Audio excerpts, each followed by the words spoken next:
আসসালামু আলাইকুম, কেমন আছেন সবাই? আশা করছি ভালো আছেন। আমরাও খুব ভালো আছি। আমি আপনাদের মাঝে আর একটা নতুন ব্লগ নিয়ে হাজির হলাম। আপনারা দেখতে থাকুন এবং সাথে থাকুন।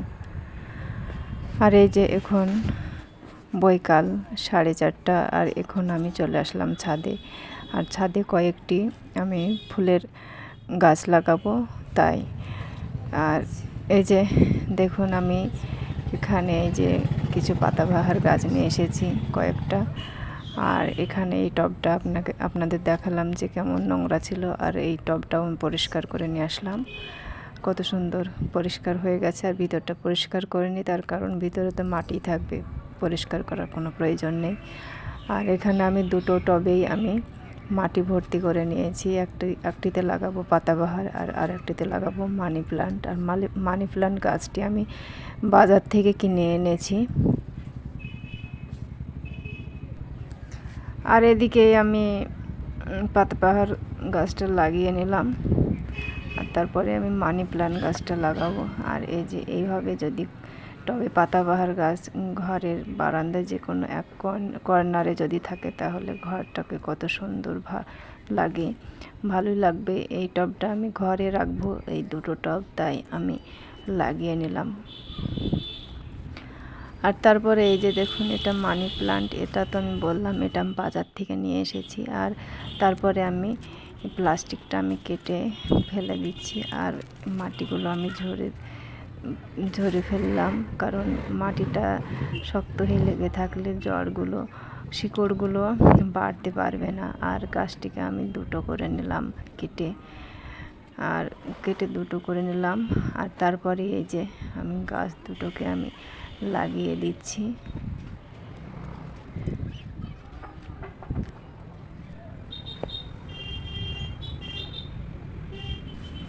আর আমার ভিডিওটি যে যেখান থেকে দেখছেন স্কিপ করে দেখবেন না, সম্পূর্ণ দেখে নেবেন। ভালো লাগলে কমেন্ট করে আপনার মতামতটা জানাবেন, আর বেশি ভালো লাগলে সাবস্ক্রাইব করে পাশে থেকে যাবেন। আর তারপরে আমি অফ ক্যামেরাতেই আমি এই গাছগুলোতে জল দিব। ছাদের কাজ শেষ করে চলে আসলাম নিচে। আর এদিকে এই যে দেখুন, আমি একটি ডিম ভেঙে নিলাম, আর এখন তৈরি করব সন্ধ্যার নাস্তা। আর একটু হালকা লবণ দিলাম, আর এখানে আমি চিনি দেব। এখানটায় চিনি দেব আমি 25 থেকে 50 গ্রামের মতো।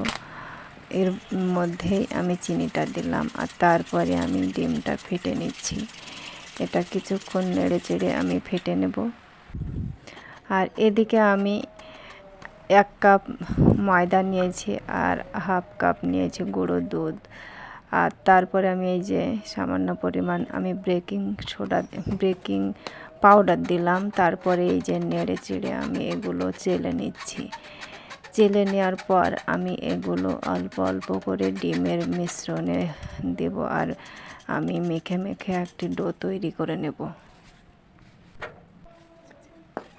ডিমের মিশ্রণটা আবারও আমি এইভাবে ফেটে নিচ্ছি, তারপরেই আমি ডোটা তৈরি করে নেব। আর এই যে দেখুন, ডিমের মিশ্রণটা ভালোভাবে ফেটে নেওয়া হয়ে গেছে। আর এখানে অল্প অল্প করে আমি ময়দা দিচ্ছি, আর ময়দার মিশ্রণটা দিচ্ছি। আর এই যে এভাবে নেড়ে চেড়ে আমি ডো তৈরি করে নিয়েছি। আর ডোটাও সুন্দর পারফেক্ট হয়েছে।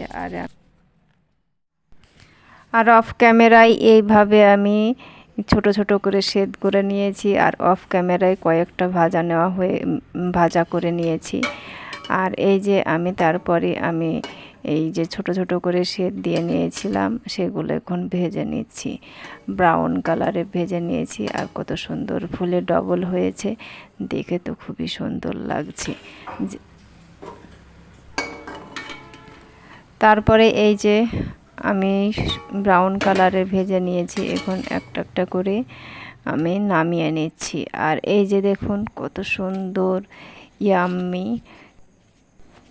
আমি নিজেই তৈরি করে আমি নিজেই অবাক হয়ে গেছি যে এত সুন্দর একটি ডিম দিয়ে এত অনেকগুলো নাস্তা তৈরি হয়েছে। আর কত সুন্দর স্পঞ্জি, আর ভিতরটা অনেক সুন্দর হয়েছে, জালিদার, খেতেও দারুণ লেগেছে।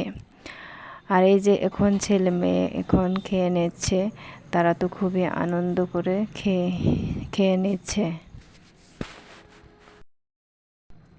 আজকের মতো ভিডিওটি শেষ করলাম। ভালো থাকবেন, সুস্থ থাকবেন। আল্লাহ হাফেজ।